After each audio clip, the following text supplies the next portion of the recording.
یہ کیسا دین اس امت کو بتایا جا رہا ہے؟ حضرت سعد کا جب انتقال ہوا، آقا علیہ الصلوۃ والسلام ان کی قبر پہ کھڑے ہو کر تسبیحات پڑھنے، صحابہ نے حضور نے صحابہ کو کہا تم بھی کہو۔ صحابہ نے عرض کی یا رسول اللہ اس سے کیا ہوگا؟ ارشاد فرمایا تم اللہ کا ذکر کرتے رہو گے، اللہ تمہارے ذکر کی وجہ سے ان کی قبر پہ رحمتیں نازل فرماتا رہے گا۔ تو ماں باپ کی قبروں پہ جانا چاہیے، پڑھنا چاہیے، یہ ان کا حق ہے، یہ ان کا حق ہے۔ مرنے کے بعد صرف تیجا 40واں 10واں 40واں سال کے بعد برسی آ گئی تو دو دے کے لنگر کی بات ہم نے حق ادا کر دیا۔ ماں باپ کا یہ حق تو ہے ہی نہیں جس کو آپ تصور کر کے بیٹھے ہیں۔ صرف لنگر کھلانا یہ کوئی حق نہیں۔ اچھی بات ہے، تیجا کریں، سوئن کریں، 10واں کریں، 40واں کریں، فائدہ ہوتا ہے، دعائیں کریں، لنگر کھلائیں، فائدہ ہوتا ہے۔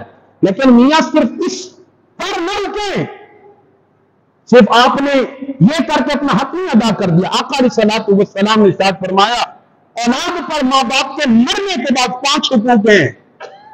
پہلا حق ان کا جنازہ پڑھے، دوسرا حق ان کا قرضہ اتارے، تیسرا حق ان کے کیے ہوئے وعدوں کو پورا کرے، چوتھا حق ارشاد فرمایا ماں باپ کے جو دوست ہیں، ماں کی جو سہیلی ہیں، جو ان کا خاندان ہے، جو رشتہ دار ہیں، ان کے ساتھ تعلق قائم کر کے رکھے، بنا کے رکھے، اور مرنے کے بعد انہیں اپنی دعاؤں میں یاد رکھے۔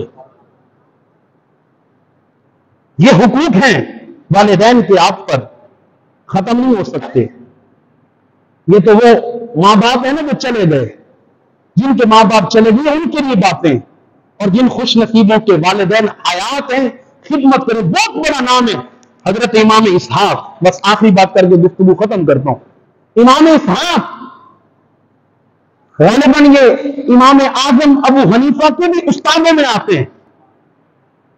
امام اسحاق جب ان کا انتقال ہوا، ابھی حیات تھے، کسی نیک بندے نے خواب میں دیکھا کہ ابو اسحاق جنت میں اور ان کی داڑھی میں نور چمک رہا ہے، ان کی داڑھی سے نور چمک رہا ہے۔ خواب سے بیدار ہوئے، امام ابو اسحاق کے دروازے پہ آ گئے، دستک دی، حضرت تشریف لائے۔ کہا آپ ابو اسحاق ہیں؟ کہا جی ہاں۔ کہا مبارک ہو، کس چیز کی؟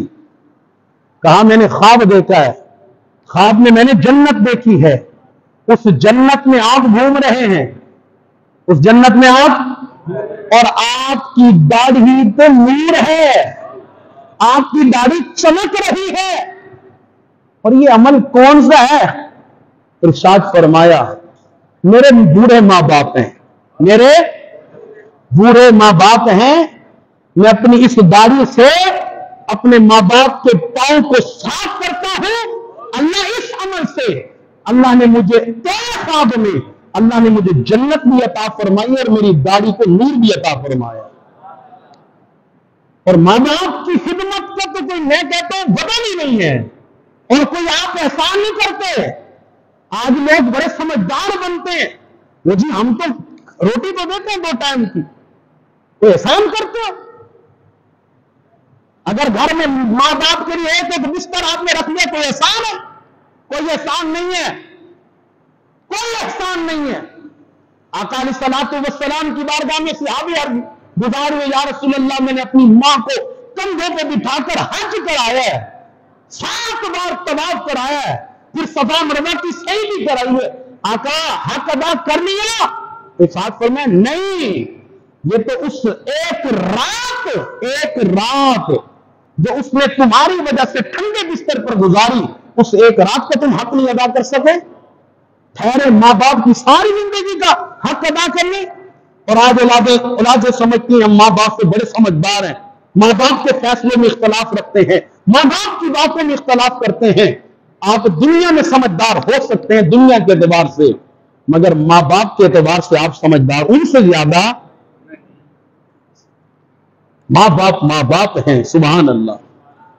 ایسا رشتہ بھی ہے حضرت اویس سے کرنی، یہ وہ اویس ہے کہ جنہوں نے رسالت امام صلی اللہ علیہ وسلم کی صحابیت حاصل نہیں ہوئی انہیں، لیکن مقام قربان جاؤ حضرت اویس کرنی کے مقام پر،